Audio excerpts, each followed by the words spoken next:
Iran Israel युद्ध का असर हमारे देश पर भी पड़ा है, और वो भी ऊर्जा संसाधनों पर।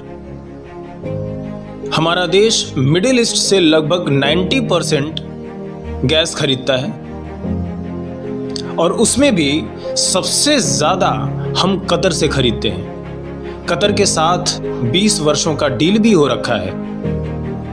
लगभग 11 मिलियन मीट्रिक टन हम हर साल कतर से खरीदते हैं, और मिडिल ईस्ट से लगभग 45 मिलियन मीट्रिक टन हम हर साल खरीदते हैं। लेकिन ईरान ने जब कुवैत, अबू धाबी, कतर के रिफाइनरी सेंटर पे जब से ड्रोन और मिसाइल से अटैक किया है, हमारे देश में भी अब शॉर्टेज हो गई है, जिसका असर हमारे देश के उद्योगों पर पड़ रहा है, जैसे टेक्सटाइल इंडस्ट्रीज, फर्टिलाइजर इंडस्ट्रीज, बिजली उत्पादन केंद्र, स्टील इंडस्ट्रीज, इन सभी पर उसका असर देखने को मिल रहा है।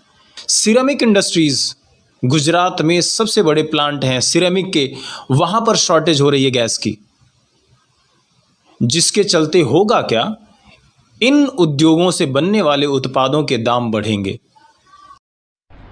चलिए, गैस की कमी की वजह से हमारी कंपनी हो गई है बंद। मैं गुजरात के मोरबी शहर में काम करता हूँ। यहाँ पर मोरबी में टाइल्स मतलब टोटल 1200 कंपनी है। जैसे शहर में घर होते हैं ना, एक दीवार से एक दूसरा, वैसे ही इधर कंपनियां हैं, और उसमें से 800 जितनी कंपनियां ऐसी है जो टाइल्स बनाती है। अब टाइल्स बनाने में गैस चाहिए। जो भट्टी दिख रही है ना, उस पर टाइल्स बनता है, ब्लू वाला पूरा मशीनरी बड़ा दिख रहा है, उसमें गैस से ही सब कुछ बनता है, टाइल्स बनता है। तो वो गैस चाहिए कितना, 15 से 20 टन रोज का। तो सबसे बड़ा असर गैस का इधर ही पड़ता है। तो सरकार, किसानों को यूरिया की बहुत ज़रूरत होती है, यूरिया के दाम बढ़ेंगे, बिजली का दाम बढ़ेगा, शॉर्टेज होगी।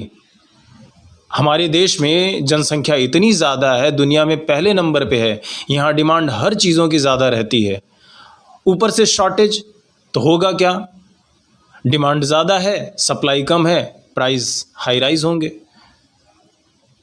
मिडिल ईस्ट के जितने भी टैंकर शिप हैं, स्ट्रेट ऑफ हॉर्मुज से होते हुए आते हैं।